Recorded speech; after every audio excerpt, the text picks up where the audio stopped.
Hello and welcome to a brand new episode. Today we're talking about pitching, and I know even me saying that word might fill you with dread. So I'm saying it because I want you to know that it's a muscle that you can build. It's a muscle that you can tweak. It's a muscle that you can make work for you. There is no one way to do this. So let's get into it. I'm going to be using some real life examples as well. Feel free to grab a piece of paper and a pen. And if you want to go further, there is a whole module within Speak Up for this, and I'll leave the details down below. You can save 20% if you add the word magic as the checkout code. Let's go, shall we? Number one, when we're talking about pitching, I want you to do this right now. I want you to do it now before anybody notices. I think that so often we can put this pressure on ourselves to do something because like the offer is in, or we get the email and it's like, oh my gosh, now I've got to build the pitch. Now I've got to do all of this for the first time. And also I really want this thing. So I really hope that it all comes together. And then when we put all this work into it and we don't get it the first time, we assume about ourselves we're just not great at it. And often it's just the case that we haven't rehearsed it enough. We haven't done enough groundwork here. So that is the first thing that I would encourage you to do right now. Begin to practice, begin to rehearse. Think about the kind of opportunities you'll be pitching for and build the deck now. Get those things up on their feet. Start the work now rather than waiting and suddenly it's an emergency. Number two, set the standard for yourself. Always play the long game and have that reminder always that the common denominator is you. I, for example, have been auditioning for, oh my goodness, like 35 years at this point. I've been doing professional, semi-professional auditions. And there are sometimes auditions that I go in for that I just think there is not a cat in hell's chance that I am going to get this. I don't think I'm right. I really don't think I'm the best person for the job. Sometimes I see somebody in the audition room. I'm like, that person should absolutely get the job. They are brilliant. And yet I always play the long game. I go in anyway and I do the best that I can do and I show what I can do, and sometimes it's just not going to be right. And I think this is so important.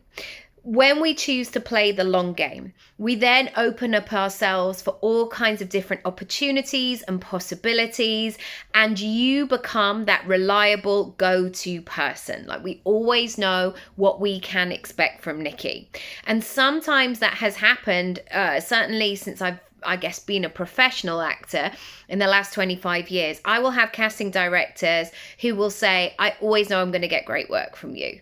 And that is a lovely, brilliant compliment. But I'm always so grateful for that, because that means that I am doing all the right things. And I guess whether or not I get the job or I get the pitch is not always up to me, and it's certainly not always up to them. Number three, whenever you're going into pitch, gauge as much information as possible. The client, the place, the space, the reason, the flavor, the audience. What is it that you are doing? And I think that sometimes people just assume and they don't do their due diligence. They just go, oh yeah, I know what that brand is. Or say you were an actor and you got a like a normal audition for EastEnders. You're like, oh yeah, cool, I know what EastEnders is. Do you know what EastEnders is right now? Or do you know what EastEnders was like in 1997? The two are probably similar but different. Knowing exactly where that brand, what this purpose is going to be so key. Number four, when you go to pitch, when you're in communications, I want you to always take a step back from your process and check it for ease and whether it's streamlined. That moment of, if somebody goes, where's the link? Or like, oh, that's half a story. Like, I just need this. Hyperlink is going to be your best friend. Being able to put things together that make sense for the person. So for example, it might be, I would love to talk about this kind of topic. Here is a video of other topics I could talk about as well. And so you don't have to bulk up all of your email, but having those things, I promise you, if you build them once, they are going to work for you again and again. Number 5, when you put together a pitch, give people options and why. And really be integrity here. Make it make sense to you. I think sometimes people just don't do enough of the work. And I think that it is so key to shoot your shot, essentially. And I think that sometimes people are a little bit timid, like, oh, well, I just didn't know, I wasn't quite sure what you wanted, so I didn't really do anything in the end.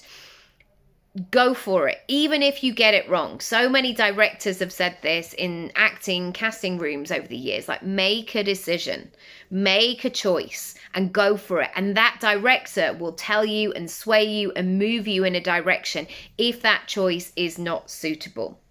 Number 7, energy and performance, ready to show it. Being a great pitcher is not just about putting a deck together. It's likely they will want to hear about you. And one of the conversations I was listening to on a podcast the other day was an investor talking about how much she values the personality of the founder. She has turned down opportunities when the business may be great, the idea may make amazing sense on paper, but the founder's not really feeling it. They're not particularly compelling, and maybe they just don't have that faith in that founder. How you surround your pitch, your energy, your performance, your attention to detail, your confidence, your pizzazz to it, it's going to be so key.